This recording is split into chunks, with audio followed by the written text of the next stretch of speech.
time for a long overdue movie review on Spy Kids, in which is a movie I absolutely loved and adored as a kid, but now it has been 24 years, and is this the movie, and is this the gem of a movie that we remember from being as kids? Let us know down those comments down below. I watched through all of the Spy Kids franchise from 1 to 5, and I realised Spy Kids 1 is still great. The nostalgia hits you right in the face where it should do, as this is about two kids who literally find out that their parents are, one, not cool enough, and two, that their parents are spies, in which two of them don't make any sense to them two kids.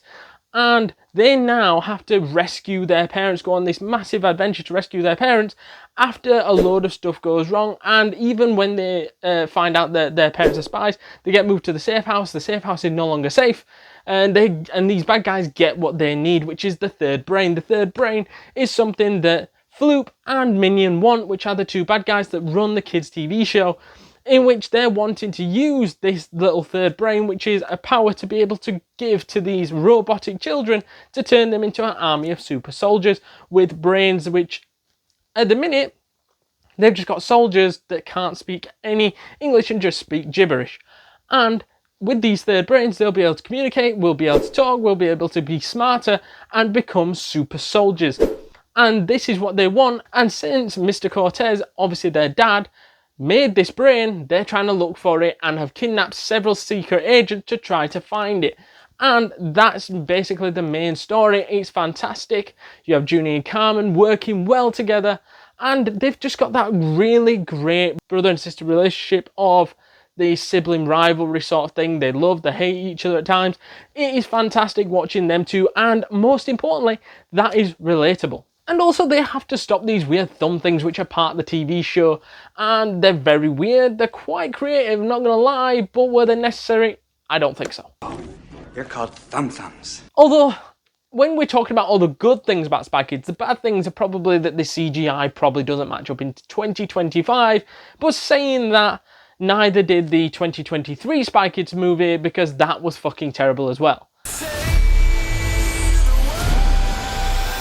We are dealing with a highly intelligent enemy. Shall we? Not to say that the CGI was great here, neither, as the virtual room did look kind of fake, and in today's day and age, with the right money, I think they could have done a 10 times better job with the CGI than this. Sweaty hands sprout warts. The villains, Minion and Floop, seemed to me that they were good quality villains. Nothing more than that. They're not Heath Ledger Joker style of villains. They're not iconic.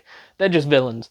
And I think they did a good job for this particular movie. It's a kids movie. You don't expect anything amazing unless you're a Disney classic movie villain, because you have got some seriously high expectations, not gonna lie. Live the king. Whereas with this, I think you just expect somebody to be a little bit cheeky, a little bit devious, a little bit not over the top bad, but just somebody who's like, oh, I've created an army of super soldiers.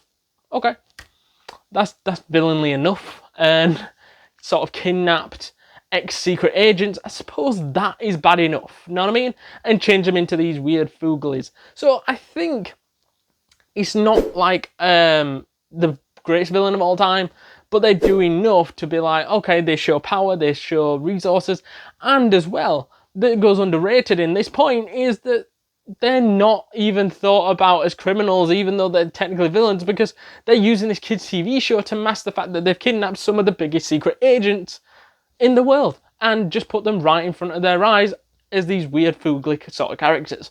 And for me, as villains, they weren't too bad. Obviously, Floop has his little redemption story where he helps Junie to take down Minion, who Minion really didn't want to back down once he'd had the third brain, and was able to make these super soldiers into super soldiers when they can actually think for themselves now. I think that was great. But I think that the ending was even greater, with all of them, with Floop included, helping the gang to escape and to be able to defeat the army of super soldiers and to stop them from creating any more havoc than they already have.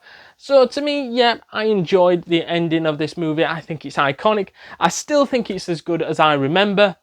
Let us know your thoughts down those comments down below. Before we jump back into this video, guys, please do us a massive favour and smash that subscribe button, because you do not want to miss a thing.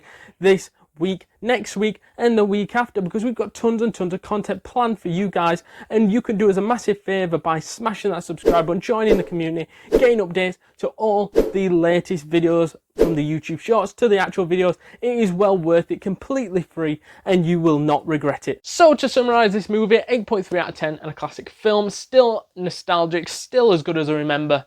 Let us know your thoughts down in those comments down below, and if you haven't yet seen our movie review on Lego Batman movie, check that out right now.